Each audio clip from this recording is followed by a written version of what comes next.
It's Wednesday night. You know what that means. It is time for Mma Dfs Strategy Show right here on Awesemo.com. That is the fighter, Pete Rogers Jr. I am Jason Floyd. Pete, happy Wednesday to you, brother. How you doing, man? What's going on, everybody? What's going on, Jason? I'm good. I'm excited for the final card of 2020. We're going out with a bang, man. This is quite the card. But I'm good, man. I'm interested to see your take on these fights, and can't wait.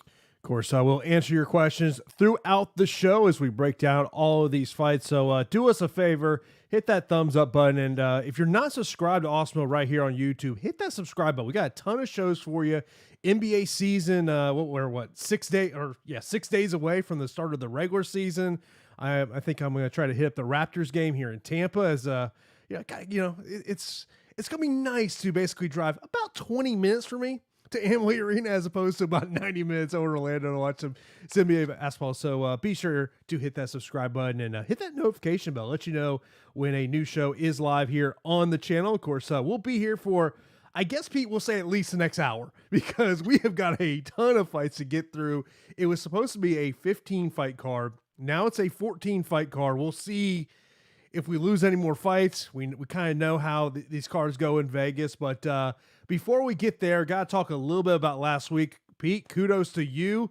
Nice call on Charles Oliveira. I mean, as we were talking on the phone yesterday, I said, okay, slow your roll down because you did not see that coming. You didn't see it coming, just a straight domination to where, like, there was a point where I was like, do I close my eyes because I feel like I'm about to hear an arm snap? Yeah, I saw that happening to a T, Jason. I could have written it. Now, I mean, I liked Oliveira in the spot. Obviously, Tony Ferguson had a lot to overcome in that bout, and now you're facing a dark horse in the division. And, it goes to show you that, everybody's human, and Tony Ferguson can have an off night, and other people can take advantage of that. And Charles Oliveira can have an on night and definitely surpass expectations. I really like his prospect in the division. Much better at 55 than he was at 45, in my opinion. But yeah, dude, that armbar was gnarly. It was gnarly. I loved it. I loved every second of it. And, it was a great fight, great card overall. Profitable weekend for a lot of Awesemo subscribers. I just love seeing our team succeed. Yeah, it was, looking at Fantasy Cruncher Rewind in terms of the best lineups on DK last week. 681 points. If you had that lineup, kudos to you. Cyril Gahn, Tisha Torres, Rafael Fiziev, Cub Swanson, Gavin Tucker, and Brandon Moreno. As look, the main event, they both scored over 100 points, but obviously the value of Brandon Moreno was key in that one. By the way, Hunter in the chat, because hey, we got to send some good vibes at the Pete. As I don't know what this is like living in Florida, but I know you're going through a snowstorm. And Hunter in the chat, there's only one way I'm coming up there. Pete's got to be fighting. That's right. I like hearing that. And Jason made the trek up here, last time I fought for Bellator, which was awesome. Man, we're experiencing a nor'easter right now. It's supposed to be at least an inch an hour for the next 12 to 15 hours or something ridiculous like that. So, you got the snow blowers, the rock salt, you got, friends with snow plows ready. It's going to be a wild one, but, I don't mind the snow up here. If it's going to be cold, Jason, it might as well snow. I've seen snow traveling with the Tampa Bay Buccaneers. I will tell you, this was years ago. Being in Dallas for the Super Bowl, they had no of these snow products. Yeah. And so literally my hotel oversaw an interstate. I literally saw cars sliding down the road and hitting barriers. Yeah, when you are in a state that's unprepared like that, you would think like the end of the world is happening. Like people are running to get the milk and bread in stores and freaking out and whatnot. But up here, this is the norm. Everybody has SUVs and everybody's ready for snowstorms. I mean, look, I'm just waiting for the workout video of you shoveling snow. I'm gonna let Pete Senior know this is the workout for tomorrow for PJ. Oh yeah, absolutely. I'll be doing something out there, chopping wood, doing something. But, obviously we're here to talk about UFC Vegas number 17, a 14 fight card. We'll kind of see. I think the one thing when you have a fight card like this, you can pretty much just eliminate stacking because you have so many fighters to choose from who potentially, could score you 100 points, whether you're playing on DraftKings or whether you're playing on FanDuel. Stephen Thompson, Jeff Neal is our main event. Of course, initially the main event was going to be Khamzat Chimaev taking on Leon Edwards. Of course, we know why Edwards is off this card due to COVID. That's the reason. Bilal Muhammad is off this card. He was supposed to take on Diego Lima. Diego Lima did say that fight is going to be rebooked, so you're probably looking sometime January, maybe February, that fight gets booked. Of course, UFC will be heading back over to Fight Island. I want to get this question that we got in from Jimmy from Twitter earlier today. And he said, top scoring GPP fighter on DraftKings regardless of salary. And you brought up a great point, is when you have 28 fights, that becomes, or excuse me, 28 fighters, that becomes a difficult part of this. Yeah, good luck. Good luck trying to pinpoint exactly who's going to do it, and probably who you think is most likely to do it is probably nowhere close. I do think that, like you mentioned, stacking this week for me, for thinking, like there's just no reason to.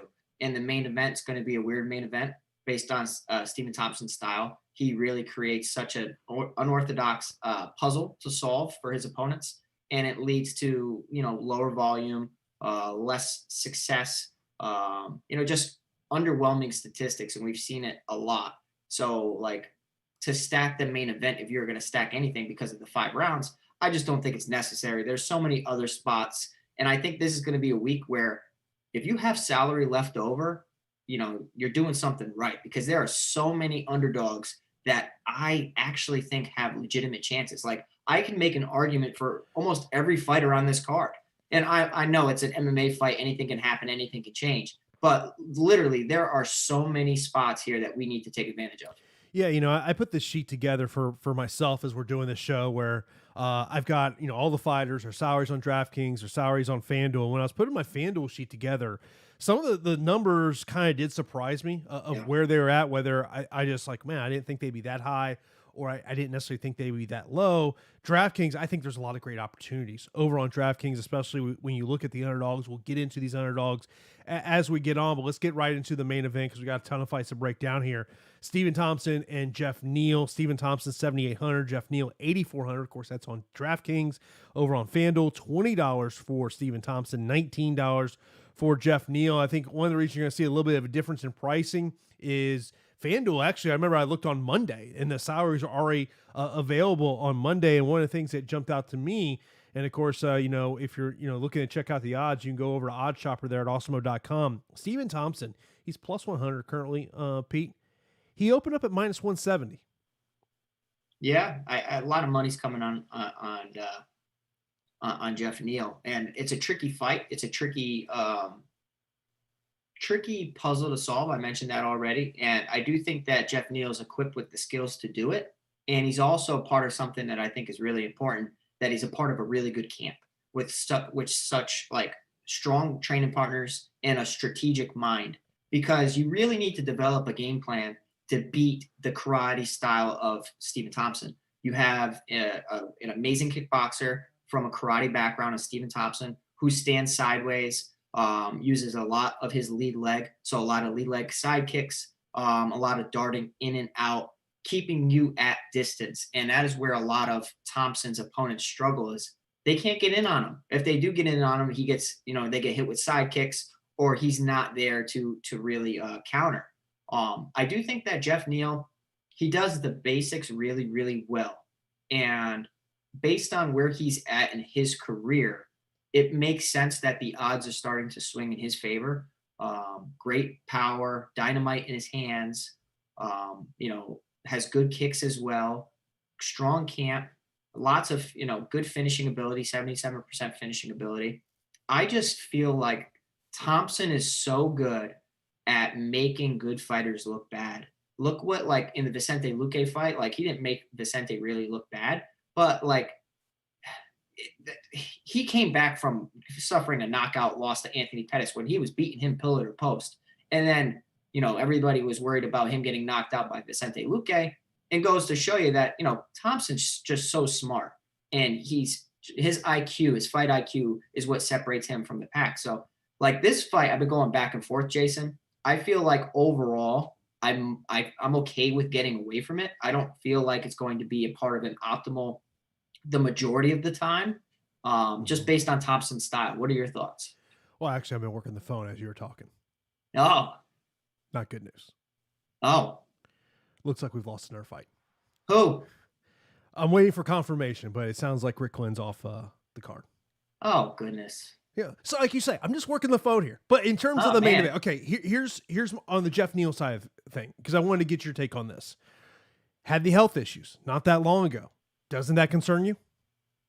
Where he was in the hospital? Yeah, it does. It does. By the way, Rick Glenn's off the card. Okay. Well, this is what happens when we have the best MMA reporter in the business, getting inside information. And okay, well, let me tell you, now it makes things easier unless they do find a replacement for Rick Glenn. Yeah, all indications are they look, in these Vegas scenarios, and this is why, like, I was talking to Travis Davis about a week and a half ago, and he was talking about how, he's applied to be on the Ultimate Fighter, but he's like, you know what, I might just move out to Vegas for these short notice opportunities because they might come. So I mean, look, but and so we'll see what happens there. Jeff Neal, I mean, the obviously had major medical issues not that long ago. So I mean, I think that's concerning. And Stephen Thompson, he can frustrate you. I mean, how many fighters we have seen have become frustrated with Stephen Thompson, and that's what Stephen Thompson can be, a frustrating fighter to roster. If he just goes to a straight counter strike and, he's not, potentially landing 100 strikes in this fight. Yeah, that's why I like the Tyron Woodley, Stephen Thompson fights were sometimes just like a staring contest at moments because they're both counter strikers and they're meeting. I think that Stephen Thompson makes good fighters look bad. Outside of getting hit with a big shot, which it can happen to anybody. Like, look what he did to Jorge Masvidal and really schooled Jorge Masvidal on the feet. I still want to side with Thompson if I have to pick. Like, for DFS, I'm okay with getting different. I think that Neal is the DFS play based on his style. Thompson for DFS is just completely underwhelming. 7,800 even in a 5-round fight. Probably not going to land a ton of significant strikes to really make the 7,800 work when there are so many other options, right? Mm-hmm. But from a just winning the fight standpoint, I think Thompson probably does it. One of the ways I also look at this fight is, like, to me, this is old school UFC matchmaking where the UFC does these type of fights to elevate the younger fighter. Yes, he's Wonder Boy. He ain't no boy anymore. He's 37 years old. So, I mean, I think that's a part of it. But, Stephen Thompson understands that he's at a point in his career. I think it's a, because we're talking about, 14 fights here, you're going to have to sprinkle throughout this card. I don't know if I would sit there and say the main event is a must roster fight. Yeah. So what I used to do right before I started 150 maxing is, if I'm limited to, say, 5 lineups, I'm trying to really manage my bankroll correctly. I'm going to eliminate fighters I have zero interest in. And then my second option is going to be eliminating some matchups that I'm okay with being underweight on. And, not too often am I going to recommend not rostering a 5-round fight. But I do feel like Thompson's trickiness and his style overall just makes this a headache of a matchup. And, people rostering Neal might be just surprised at how low volume, it is. Yeah, no, that's to me, that's always a concern with Stephen Thompson, is potentially low volume. Of course, this is the MMA Strategy Show right here on Awesemo.com. Of course, the NBA season is here. Preseason has already started. I've been watching games. I don't know about you people. We got a great deal going on over at Awesemo.com as we're offering $1 NBA access through December the 29th for new members only when you use the promo code CARUSO. That's CARUSO. This gives you access to NBA preseason DFS, premium Slack, and everything we have to offer for the first week of regular season NBA action, including projections, ownership projections, our weekly Slack channel, the lineup builder, which is a great tool to use throughout the season, and so much more. So please go there, sign up right now at Awesemo.com. I know, talking to the team today, they've got some great content, especially maybe if you're a newer NBA player out there, to help you develop your lineups here. As it's crazy. What's a 71 days from the end of the NBA Finals to the start of the season? Absolutely crazy. So you got to take advantage of that deal. $1 for NBA access. Where I mean, look, you can get right there in a premium Slack channel. You want to talk to guys like Josh and Alex and all the great staff we hear at Awesemo.com. You got to check out that. Also, of course, you always have free content over up at Awesemo.com. This week's free MMA content is the UFC Pro Plays, where you'll see how we rank them. I actually, after the show's over, because I usually don't like to put in my Pro Plays until I talk about man Pete. Pete sometimes can kind of sway me a little bit, and maybe sometimes I can sway him. I don't think that happens very often. No, it does. It does. You know, I like bouncing ideas off your head, and sometimes you make me second guess some things, your inside information. Sometimes I do have some good information that gives me a little heads up there. But let's move on to the co-main event of the evening. It is Jose Aldo versus Marlon Chito Vera. Big opportunity here for Chito Vera. $7,600 on DK for him, $8,600 for Aldo, then $18 for Aldo on FanDuel, $13 for Chito Vera. I feel like this is a great opportunity for Chito Vera. I kind of feel like he might be catching Jose Aldo in the right way. As you've been in the lab breaking this one down, what sticks out to you about, do you like Chito's chances here? I don't think I would ever predict a day where I would be picking somebody against Jose Aldo. I was just such a big Jose Aldo guy, coming from the WEC. Obviously that's where I started my passion for MMA and all this and that. It's just sad to see where Aldo's at in his career right now. Like, he's lost a step, even though he's only 34 years old. And that age really blows my mind, because we've seen Jose Aldo mature before our eyes, like WEC and then, the UFC title reign, and he's beaten everybody and has looked amazing. His highlight reel, if you haven't seen a Jose Aldo highlight reel, please go watch it. It's amazing, especially when he used to throw low kicks, something that he doesn't do anymore. Mm-hmm. Now he's fighting Marlon Vera here, where years ago, Marlon Vera couldn't, even come close to beating Jose Aldo. And now we're really starting to see, like, Marlon Vera has rounded out his game. Like, he actually, everybody's going to think that last win over Sean O'Malley is a fluke, mm-hmm. because it's a weird situation, right? Like, you calf kick somebody, their calf and foot go numb. He falls to the mat. You follow him up with ground and pound. You stun him with the ground and pound. I don't know if people realize that. He stunned him and nearly knocked him out with the ground and pound. So people think it's a cheap win. Okay, I guess. So maybe Chris Weidman's, breaking Anderson Silva's leg is a cheap win too. You know what I mean? So it's like, all right, well, Marlon Vera in this matchup at 7,600, based on his killer instincts, finishing rate at 88%, can match Jose Aldo on the mat. God forbid if it ends there. I just think that the length of Marlon Vera, his boxing and his aggressiveness is going to really, keep Aldo guessing and, being on the defensive. And Aldo does enjoy counter-striking, and that's sometimes where he's good at. Like, he's okay with slipping and ripping. But in this matchup, man, it's very hard for me not to side with Marlon Vera. I just think he has the youth on his age, the momentum on his age, and he didn't just take a ton of damage like Jose Aldo did against Peter Yan. Like, oh my goodness, that ref should have stopped the fight a very long time before that happened. And how many times can Jose Aldo keep rebounding from those bad losses? So I hate to say it, but I'm okay with getting away from Jose Aldo at 8,600. It's bold because Marlon Vera years ago shouldn't even come close, but I'm okay with going away from Aldo and taking Vera in my lineups. Let me throw something out there that I don't know if you think it's a concern or not, but you're the fighter here. That's why I like to share this stuff with you. Chito has shown to sometimes be a slow starter. Yeah. How much is that concerning to where if he does get off to a slow start, that all of a sudden he's down 1-0 and Aldo can, kind of in a way start to cruise a little bit and not have to take those chances? Yeah, it's a great point. I will say that, you really don't have to worry about Vera getting finished. He's never been knocked out. He's never been submitted in his professional career, which I think is odd because, like, early on in the UFC, I didn't really think he was all that good. Jose Aldo to this point has been knocked out 4 times and submitted once in his career. So it's like, oof. Obviously you don't want Marlon Vera to be mystified by the legend Jose Aldo and go out there and be tentative. But I'm telling you, this guy doesn't view it like that. He views it like he needs to feed his kids.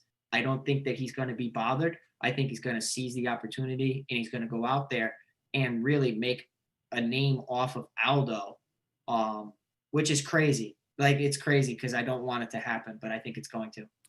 Now, as we talk about, I mean, look, top to bottom of this card, I think there's great cards, great fights throughout this card. The fight that I can't see it being boring is Chaos Williams and Michel Pereira. Michel Pereira minus 130, plus 110 for Chaos Williams. Over on DK, you've got 8,300 for Pereira, 7,900 for Williams, and then over on FanDuel, it's $16 for Chaos, $15 for Pereira. Man, these are, obviously we've seen what Chaos Williams has done here.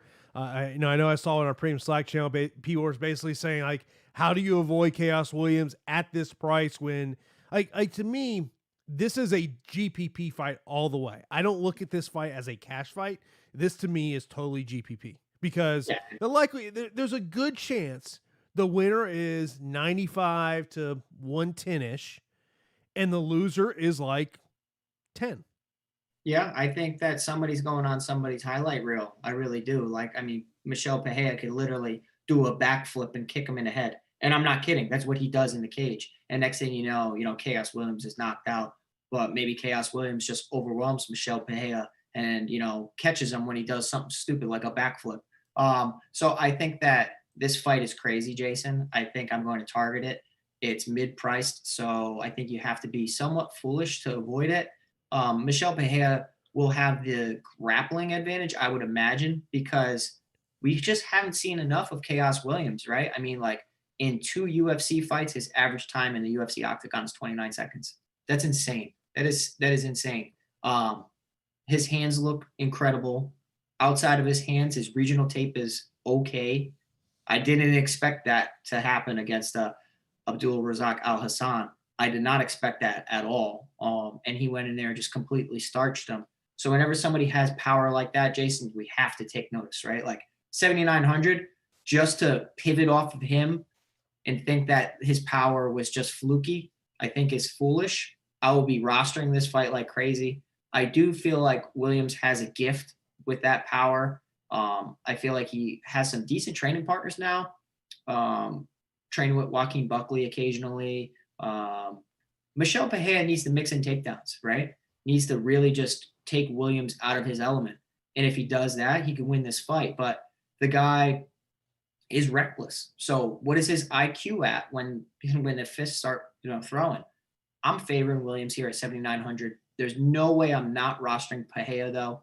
This is like this might be one of my most exposed fights that I need to get to in my lineups. This is one of those fights I just kind of wonder who's going to make the first mistake, because whoever makes that first mistake, I expect the other one.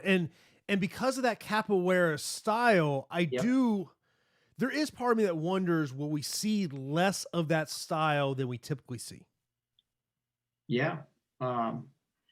It's interesting because, like, the capoeira style can create problems similar to like a karate style where things are coming from different angles. Pereira will have the kicking advantage in this one. Chaos Williams, like I said, his regional tape wasn't that crazy. He only has a 64% finish rate.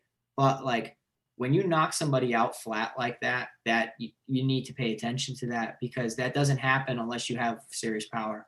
And now it's twice. Alex Morono, and then Al Hassan.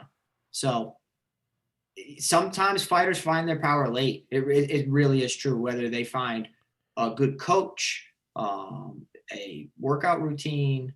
I don't know. Maybe he was tentative in the past, but, like, overall game, Pereira is the better overall fighter, I would imagine. Mm-hmm. It's just 7,900 for a guy that looks like he's evolved. I'm cool with it. You know what they might call this fight?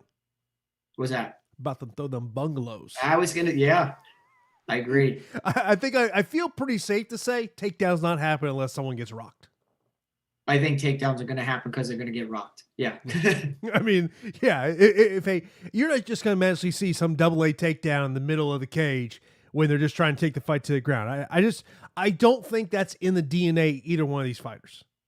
Yeah. Well, what's good, right, is when you knock somebody out, twice so quickly, people start to really feel like you're one-dimensional, and he may be. because, only he really knows. But if he goes out there and has some skills in his back pocket that we're just not aware of right now, he could literally throw off Michel Pereira completely. I thought he was just going to stand there in front of me and throw hard punches. Next thing you know, he started mixing in takedowns. You don't know. But roster this fight, guys, split your exposure. Yeah, that's definitely going to be key here. Of course, if you ever miss this show live, you can watch it a part of the Awesemo Podcast Network. We have the own feed here for the MMA show. And while you're there, leave a 5-star review. That really does help out Pete and I as well. I know not everyone can watch this show live. Also, let you know, got an awesome giveaway going on right now. If you check out the pin tweet over on our Twitter handle, which is at Awesemo_com, to enter our Awesemo NBA podcast review giveaway. Just submit a 5-star review to the Awesemo NBA DFS podcast channel. Follow the instructions on the graphic. You're entered to win a year of Awesemo Plus NBA. That's a $400 value. Make sure you tag your favorite Awesemo host in replies as well. Throw your boy Jason here a little love here. Throw my Twitter handle in there at Jason_Floyd. One random winner will be selected among the 5-star review submissions. Good luck over there. Of course, we got giveaways going on all the time. That's why you got to be right here over at Awesemo.com for the free stuff we are giving you away. Of course, we're breaking down these fights. And then let's lead on to a next fight, a fighter that we're both familiar with, a guy that is a part of the New England cartel, but originally a Tampa guy. That's Rob Font, returning from ACL surgery. He's taking on Marlon Moraes, 7,200 on DraftKings for Rob, 9,000 for Moraes. And then over on FanDuel, you got $18 for Marlon, $11 for Rob Font. This is, we talked about this last week with Cub Swanson. You didn't know what to expect from Cub coming back from that knee injury. And I mean, he found himself in a very bad position on the ground, a very similar position to how he actually injured it. Now you got Rob coming back here. He had surgery back in January, did a majority of his rehab at the UFC PI. But it's just one of those fights that I feel like if you're Rob, it's about weathering that early storm. Yeah, I love this fight, Jason. Like, this is probably one of my favorite fights on the card, definitely. Like, I'm really interested for this fight. Marlon Moraes coming over to the UFC has kind of been up and down. Like, I mean, he's 5-3 in the UFC. He's had great moments, and he's been finished as well. So I think that people might be underestimating Rob Font in this position, and clearly DraftKings is based on the pricing. 9,000 for Marlon Moraes, a guy who was just knocked out against Corey Sandhagen just a couple months ago. And guys, that I don't like rostering fighters that are returning 2 months from getting knocked out, right? So that's always a concern for me, Jason.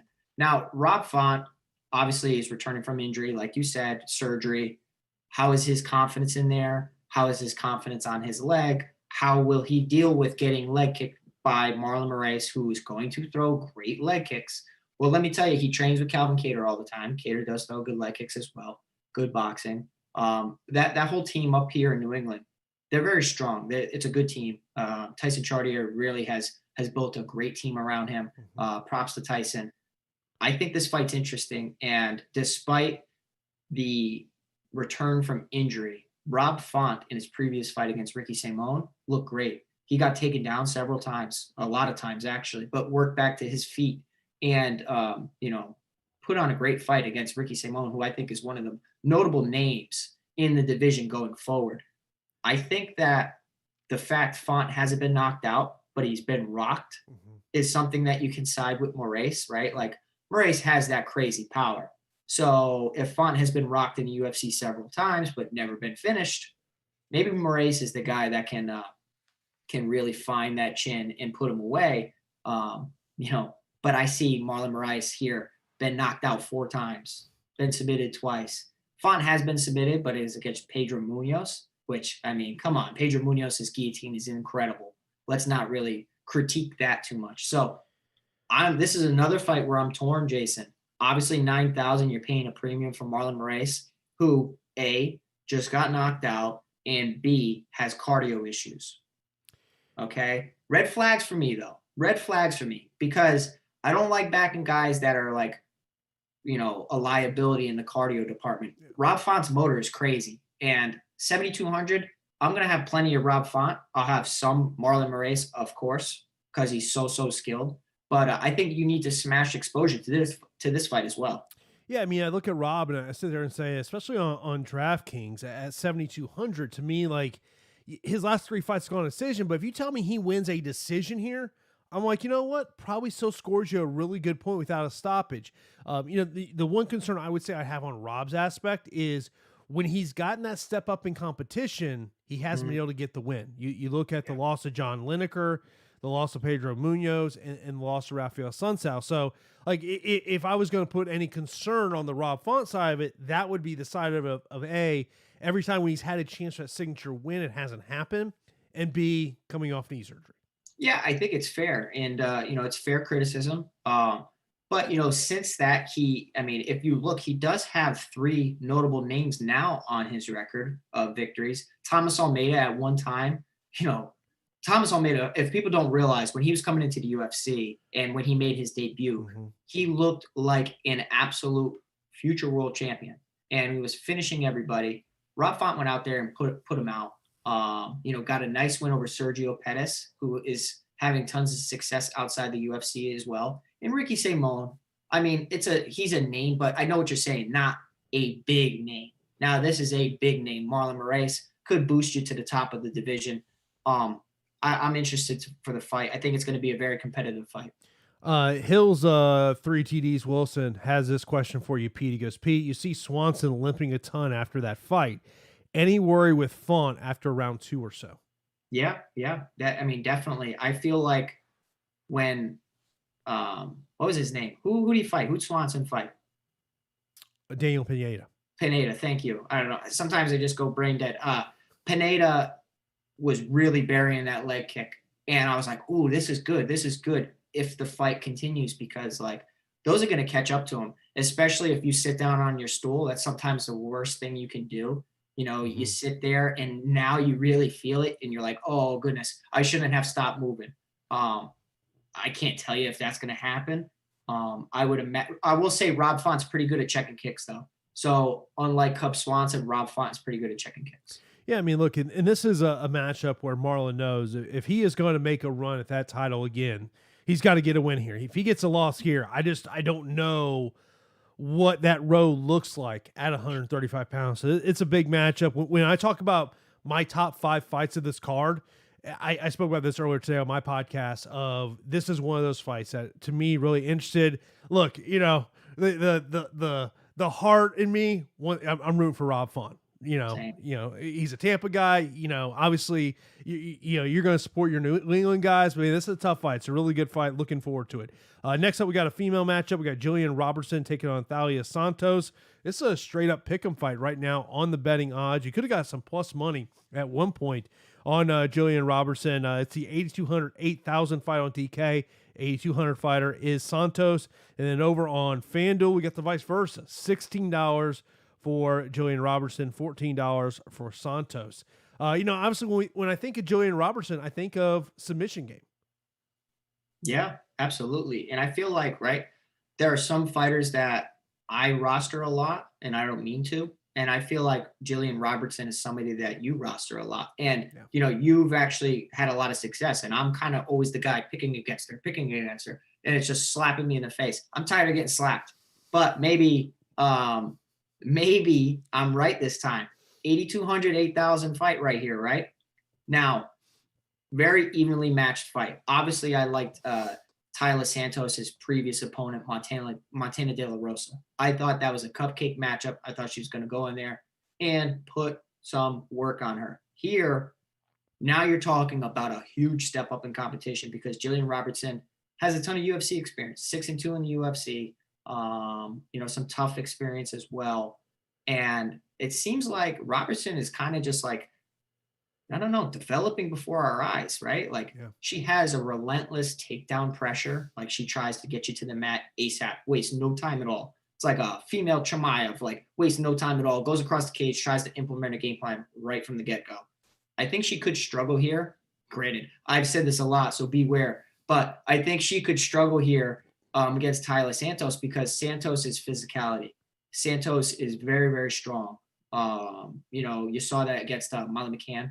Obviously not the same grappler that Robertson is. But when I'm looking at takedown defense, right, Jason, I have a whole checklist. It's very extensive, but I can break it down pretty simple, right? 1, do they know what a whizzer is? 2, do they have wrist control at any time? 3, do they know what underhooks are? And then 4, how are their hips? If she checks all those boxes, I feel like they can nullify, their opponent's strengths. And I do think that Santos checks all those boxes for me, and she might be the stronger of the two. So for me, I'm leaning Santos. It's a lean. I'm leaning Santos. I feel like this is a very close fight. Obviously, losing to Mara Romero Barella, not good. But I think that Santos kind of rebounded, seemed a little irritated, came out, put on a statement in her previous performance. So I'm backing her at 8,200. Is it more of a cash game fight for Yeah, you? it might be, Jason. It might be because their skills are so high, they might, cap their upside. It kind of is just like, it's a mid-range play. It kind of fills out your lineup. Santos looked like an animal, and Robertson gets quick finishes. So I don't want to kind of label it as a cash game. I'm putting in GPPs. I definitely am, but it's buyer beware for sure. Next up, we got a heavyweight matchup. Greg Hardy taking on Marcin Tybura. This was one of those betting odds that kind of did stick out to me when I saw it initially this week, right before the show. The odds on this one, as I find my sheet here, Marcin Tybura plus 100, minus 120 for Greg Hardy. On DK, you got 8,500 for Hardy.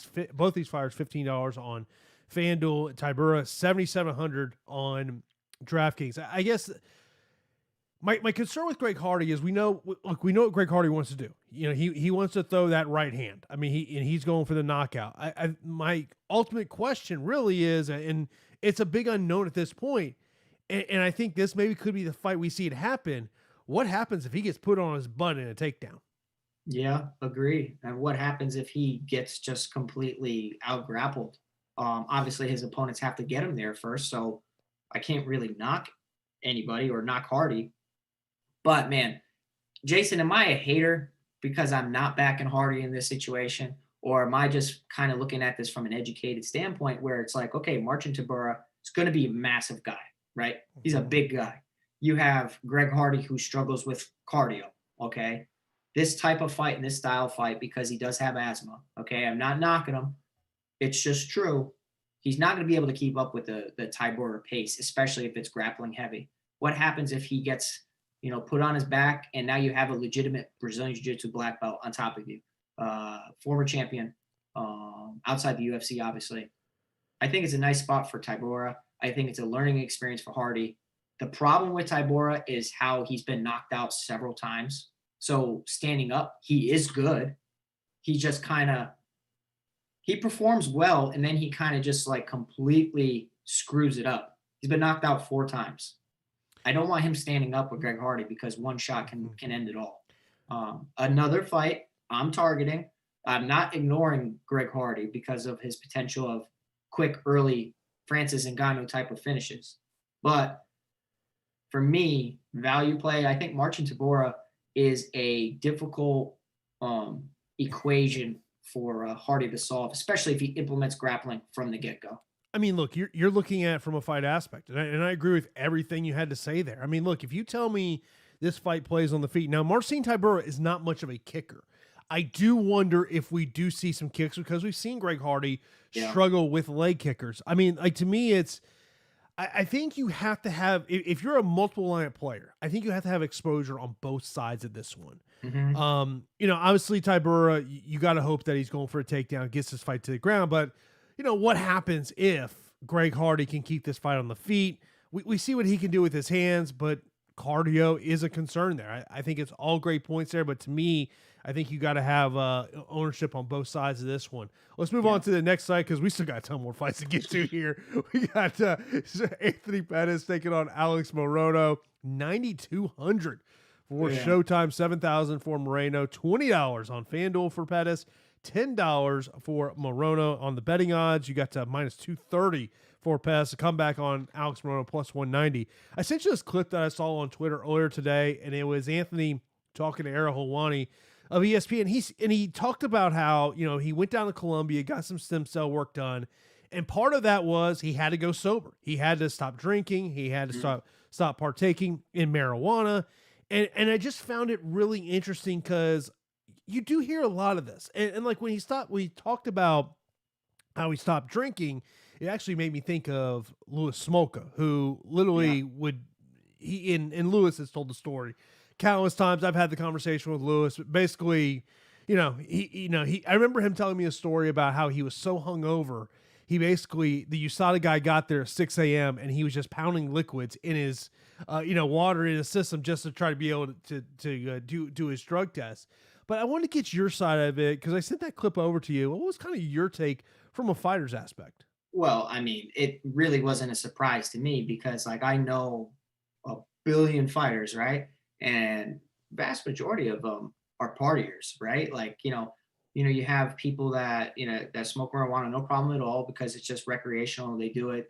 They like how they feel. It helps with their recovery. From a recovery standpoint, it definitely helps. It really does. So does CBD. But if you're talking about, and he did talk about that in the interview clip of how it seemed like it was like party. It was kind of like an outlet, like to vent frustrations and kind of like a John Jones, I guess, right? And he was just doing it secretly, and John Jones was kind of in the public eye. A lot of fighters struggle with that, and you got a lot of money, you're popular, you got friends around you, you live an exciting lifestyle, so it's a fast life, right? So a lot of people get into that stuff.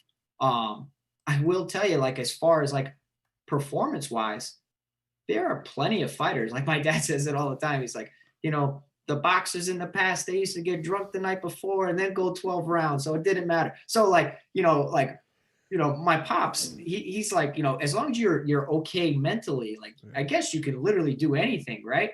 But it does hinder your endurance for sure. I used to have a guy who trained with me, and rest in peace, Crush. He would literally spar, what we do, 10 rounds, then go have a pack of cigarettes. And he had the best cardio in the room. It made no sense at all. So every fighter is different, Jason. But I think that Pettis he was on a Wheaties box. Who's on a Wheaties box and is not, kind of just living the fast life? I think that he's starting to mature. He was immature at one point, definitely, and known as the Showtime kick guy. He's fought the who's who in the division, but at this point, where's he at in his career? He is 33 and has taken so much damage. I wish he would have matured a lot earlier. It's not an easy fight against Alex Morono and a fight camp that kind of has him beaten so far. Diego Ferreira, had a nice performance against Anthony Pettis. Yeah, I mean, I think that this is the ultimate thing. In 2020, how much do you trust Anthony Pettis at 9,200 on DraftKings? 9,200, I think DraftKings literally thought they saw him on a Wheaties box because that's how he's priced, right? There's no way. And if you looked at his previous fight against Cowboy Cerrone, that was not a 9,200 performance at all. And when he met Cowboy Cerrone in their first time, he demolished him with a liver kick. And that Anthony Pettis at that point, that was his prime. He was untouchable. His kicks, his taekwondo, the way he sets up his knockout shots, guys that don't depend on volume, but depend on, KO power or finding that perfect shot are sometimes going to be volatile, especially in DFS. So Alex Morono, from a volume standpoint, from a momentum standpoint, from, just aggressive, Anthony Pettis gets taken down at some of the largest clip in the entire UFC, Jason. I could pull it up for you and I have the numbers on it. He gets taken down so much that if, Cowboy Cerrone was taking him down, you know what I mean? So Cowboy has good wrestling, but you get what I'm saying. So I'm interested for this fight. 9,200 is an insane price tag though. Yeah, I know that was one of those price tags. I was like, man, I mean, from a skill wise, I think Pettis should win. He should win. Agree. But man, it's such a huge price tag. And that, when you're talking about 9,200 in a 3-round fight, you got to get a finish. I mean, plain and simple. And it can't be a Chase Hooper 3rd-round finish where pretty much you did not score anything in the first 2 rounds. But of course, this is the MMA Strategy Show right here on Awesemo.com. Of course, when you are a Awesemo Plus subscriber, it gives you access to our premium Slack channel. It means when me and Pete aren't here on the air, you can talk to me and Pete there. You can send us a message in our premium Slack channel. We will get to you right there. So be sure to check out that premium Slack channel. As I try to get in there, especially like on Saturday afternoons before the show, and get some questions in there. And sometimes I'll pop in there throughout the weekend. But look, you ever want to hit me up with a question there or Pete a question? And that is one of the benefits you have here when you are an Awesemo Plus member. You get access to our premium Slack account. Let's move on. We got a female matchup. Sijara Eubanks taking on Pannie Kianzad. 8,800 for Eubanks. The FanDuel salaries on this one. Really, like I looked at it and said, did FanDuel mess up here? Yeah, let me tell you, like FanDuel sometimes is sharp on some stuff, and then like with so many fights, they're like, there's too many fights. Just throw something at them. 14, 11 sounds good to me. I think that this fight is interesting. I think it could go overlooked. I think that Eubanks will be a popular pivot. A lot of people will be reaching to Pannie Kianzad based on Eubanks dropping her previous fight. Against Caitlin Vieira, Eubanks is usually the stronger, more physical fighter and can take her opponents down. And that's kind of like her X factor, right? Compete on the feet, get takedowns in close rounds to really solidify a victory. Does not have good finishing ability. 33% out of her 6 professional fights. Obviously, she has some experience on tough as well. At one point, she was going to be fighting for a title. That is absolutely insane. So, Sijara Eubank has really developed her boxing. Mm-hmm. And she has great Brazilian jiu-jitsu to rely on. Pannie Kianzad is a good volume boxer. So I think that this is going to be an interesting matchup. I do favor Eubanks.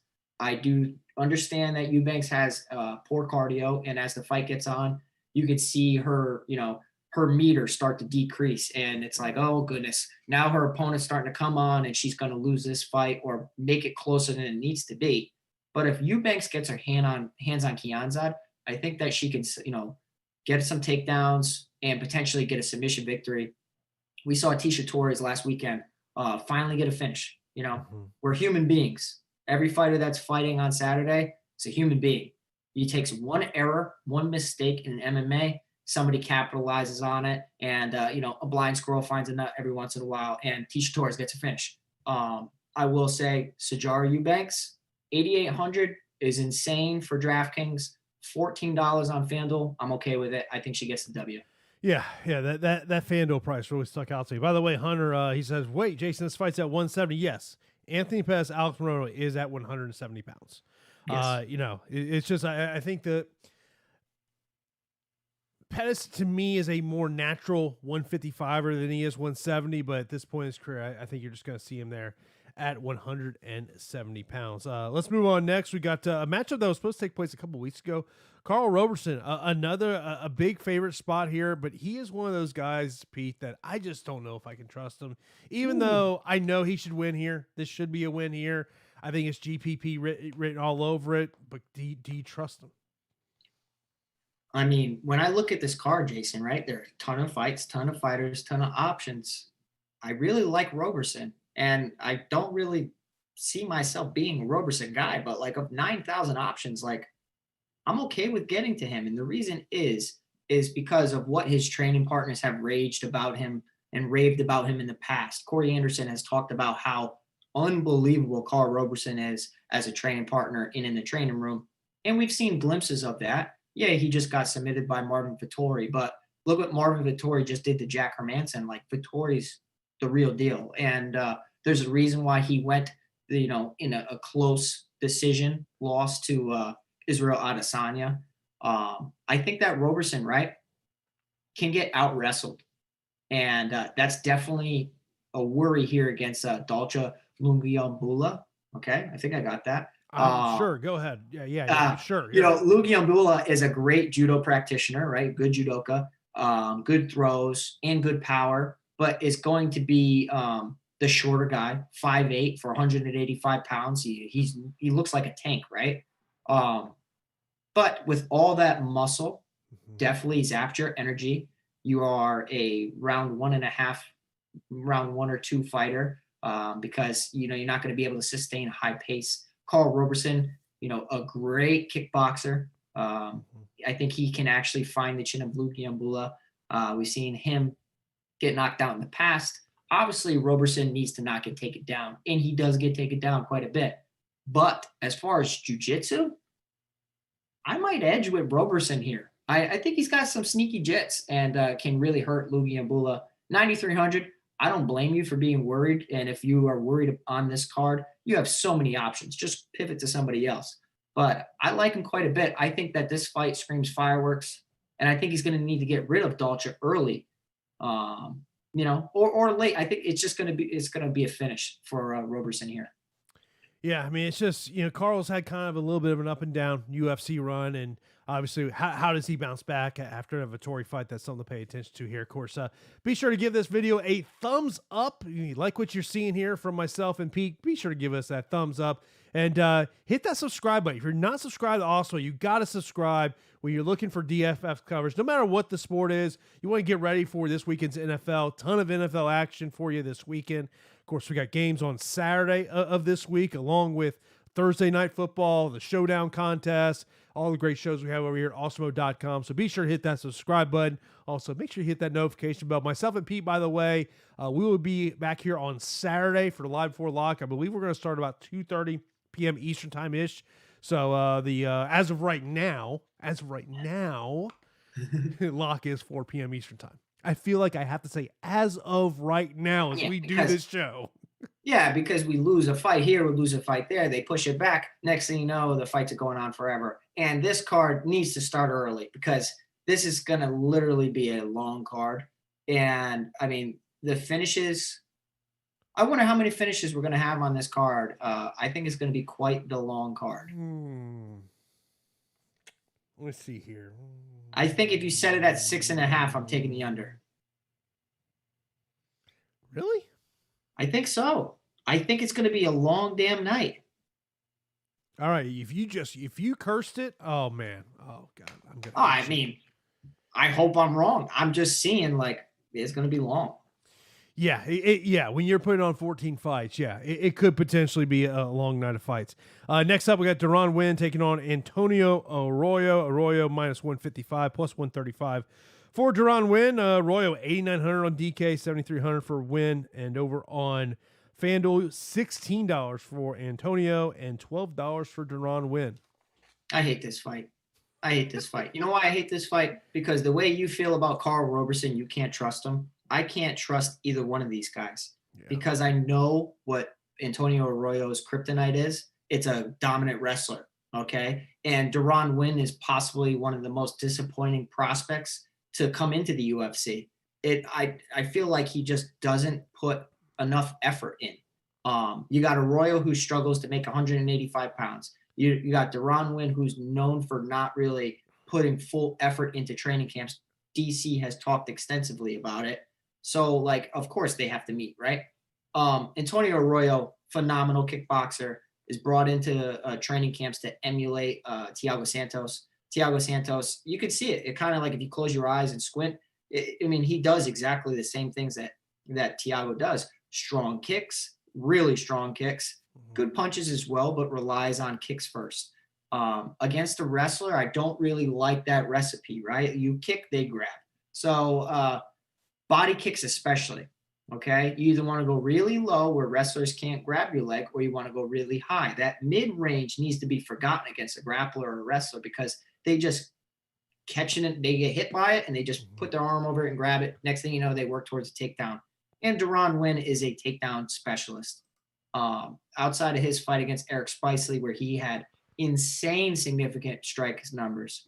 I mean, the guy goes for great takedowns. You saw it in the Darren Stewart fight. The way he changed takedowns together is amazing. His cardio is a liability.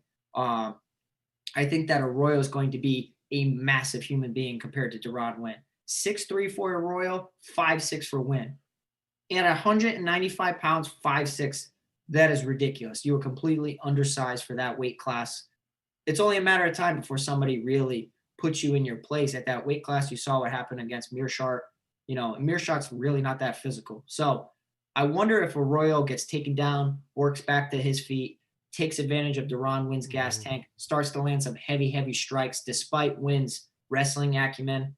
It's a fight that I'll target and just kind of not care which side I get.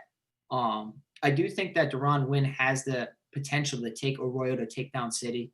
It's just a very volatile fight that we probably have to roster. So be very careful. Yeah, I think there's a lot of fights on this card that I think that maybe you would not in normal situations have a lot of shares up, but this one you might have that. Another one, you look at Draco Rodriguez and Amin Zahabi. Amin Zahabi has lost back-to-back fights after winning his UFC debut. Of course, Draco Rodriguez had a very public battle with the King of the Cage to eventually get into the UFC here. What's your thoughts here on Rodriguez and Zahabi?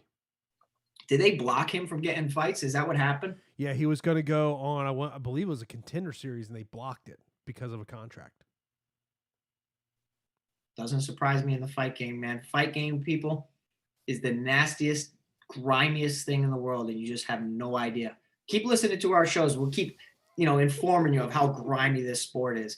But Rodriguez and Zahabi, this is an interesting fight. I think that Rodriguez is priced up ridiculously.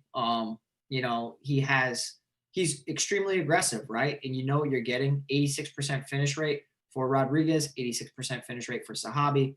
Both killers go out there. Rodriguez is definitely the meaner of the two. And I do say that, and that does hold some value if somebody's really mean. Not every fighter's mean. Rodriguez is mean when he fights, and he likes to throw heavy, heavy strikes. Gets put on his back quite often, even in his regional fights, and has to scramble out of positions, can be out-wrestled, and has some sneaky jiu-jitsu. But, I mean, he just gets away with stuff.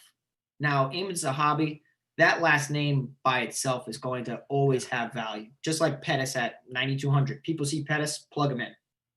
Zahabi, the brother of Faraz Zahabi, possibly one of the best coaches of all time. I think Zahabi here is sneaky. Now, I will say sneaky because I'm going to sprinkle him in a little bit. I think that Rodriguez at 24, where he's at, how he fights, is a bad matchup for Zahabi. And I think that 9,100, he could get an early finish. So I definitely see it. But if Zahabi implements takedowns, he's a Brazilian Jiu-Jitsu black belt and can definitely put Rodriguez in some bad spots and possibly work towards a submission. Now, you're talking about molding a fighter and changing their identity. Well, guess what? You got to do something. You're 1-2 in the UFC, and you're coming from possibly one of the best mastermind training camps of all time. I would hope you guys have a good game plan, because if it's to sit there and strike rep Rodriguez, you're going to be on a losing battle. So another buyer beware, but I'm going to sprinkle in Zahabi, but lean Rodriguez. Now, when you look at one of the biggest underdogs on the card, that's Jamie Pickett. And, this is a guy that pretty much was on the verge of retirement, and then gets a call, a third opportunity on the Contender Series, takes advantage of it now in the UFC, and he's a plus 245 underdog here. Do you give Jamie Pickett a shot here? Yeah, I give him a shot because Nchukwi in his Contender Series bout was hit and kind of, not rattled, but definitely was hit clean. So, Pickett just needs to land one shot. But Nchukwi is a guy that has some excellent tight defense. And defensive skills can bring you so far, right? Like in football, a lot of teams and a lot of people rave about a team's defense before they start talking about their offense. Defense wins a lot of games. Mm-hmm. And I think that defense, as you get into the UFC, can definitely lead to more victories because you make less mistakes, right? It's pretty obvious. Pickett makes a lot of mistakes. Nchukwi stays super tight, and you see him block everything. And I like that. He's kind of answering everything or making sure that his hands are there. He's answering the telephone every single time. So I like it. 9,400 priced up like crazy, but I think it's warranted for the weight class, the way he fights, former Lion Fight, Lion Fight fighter, a kickboxing world champion, trains at Lloyd Irvin as well. So maybe he has jiu-jitsu in his back pocket if things get squirrely. But the one thing that's interesting regionally is he holds a win over, what is his name? Oh my goodness, I just dropped it, from New England. William Knight. Thank you. Goodness. Yes, he has a win over William Knight, who people are raving about. And William Knight took that fight when he was on his developmental deal with the UFC, trying to just stay active. And I'll fight this guy. And then Chukwi went in there and just completely upset him. Good takedown defense in that fight. Excellent clinch game. Kicks a lot for a guy in the 185-pound division. Obviously, with Pickett, you're just hoping he lands a big shot, which it can happen, but it's unlikely. Again, I'm targeting this fight. Yeah, and our final fight to mention here, we'll talk about, because obviously you talked about Rick Glenn.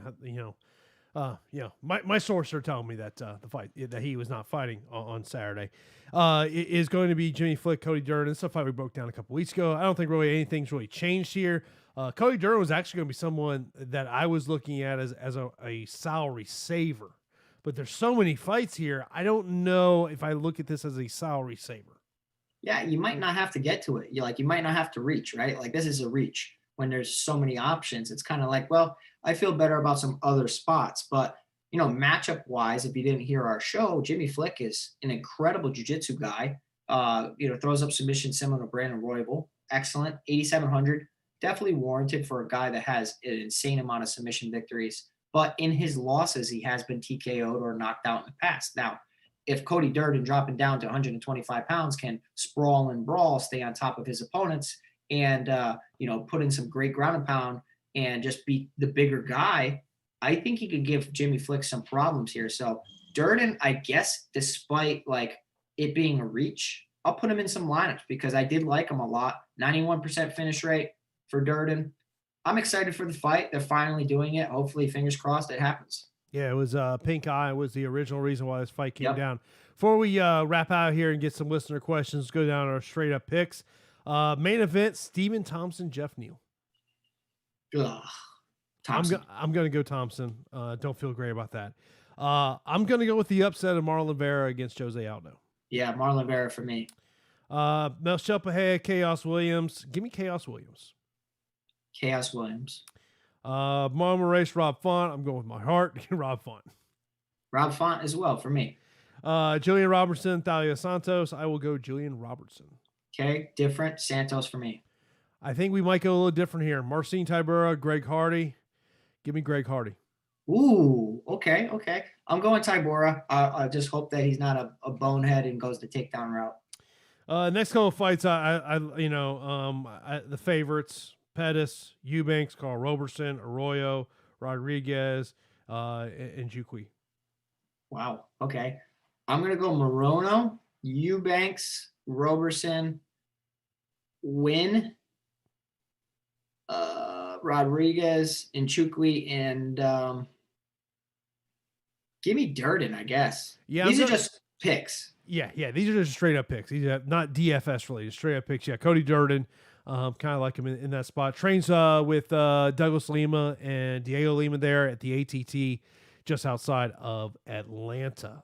Samuel, get some of your questions here. He says, let's see here. First off, he says, Jason, how was your exposure to Tisha overall? FanDuel, I think I was 100% Tisha. It was just I couldn't avoid it. DraftKings, I would say I was probably about 60% Tisha. Nice. It was just with Tisha, it was just so hard to ignore. And and then obviously the situation with Sam Hughes' eye. And and I think that I remember, I think it was our Slack channel to go, so do you get the first round finish? Yep, you get the first round finish with the fight's call at the end of the first round. Yep, that is the Max Roshkoff right there. Yeah. Who are live dogs for us? In terms of live dogs, I would look at Marlon Vera. Yep. Plus 125. Cody Durden plus 130. I mean, Stephen Thompson plus 100 is interesting. Tybura, even though I'm picking Greg Hardy plus 100, I think maybe that's a line you monitor. If you get a little more money on Tybura, I think that's a way to go. I would maybe look at the prop bet Tybura by submission. Yeah, I think that's the way submission or, decision. He's not knocking him out. I think Morono's an interesting underdog. I think Font's an interesting underdog. Outside of that, starts to get, and Vera. Those are kind of my 3 favorite underdogs. Fight the pivot from the main event from any of them. Yeah, I think there's so many of them. Just I don't feel like I need to roster the main event in most of my lineups.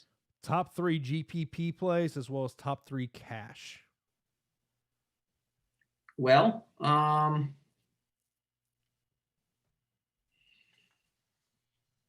think anybody in the Pereira Williams fight is GPP. Tybura Hardy's GPP. I would agree. One more fight that's GPP. Probably the Pickett fight. It's a good one. That is a good one. Yeah, I mean, their styles, right? So it's going to be fireworks. Top 3 MVP plays.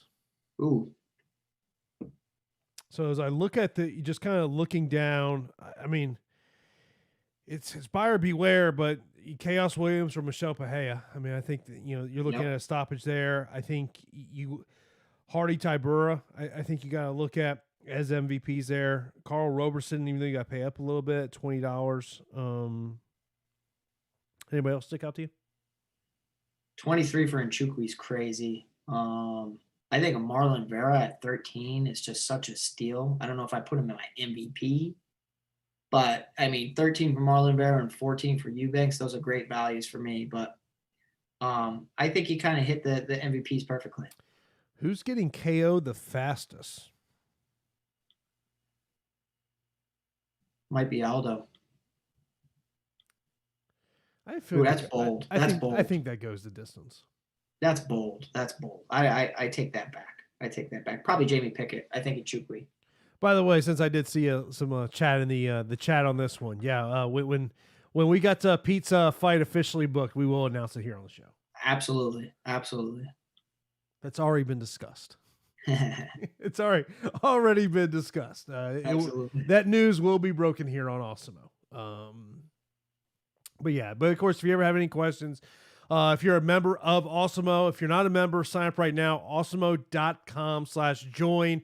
You get that premium slot to get access to myself and Pete and all the great staff we here at Awesemo. Or, of course, be sure to give us a follow on Twitter. I'm at Jason_Floyd. He is at Pete the Heat MMA. Pete, anything you want to touch on before we get out of here? I just want to say thank you guys for joining us in 2020. We got Saturday's show, and then this is the final fight card of 2020. So we got big things coming in 2021. And Jason and I are going to be back, of course, and can't wait. We're going to be very, very busy in 2021. They are hammering fights together. So I cannot wait. And, let's finish the year with a big card, but a good card. So I can't wait. 3 weeks between fights, Pete. That's perfect. It's a nice little break, a little holiday break, but I think you guys are going to be jonesing for some MMA breakdown. So it'll be perfect. Right for the counter fight, and we'll be good. And, of course, I'll be back on Saturday for MMA Live Before Lock, and that is going to do it for this edition of the MMA Strategy Show right here on Awesemo.com.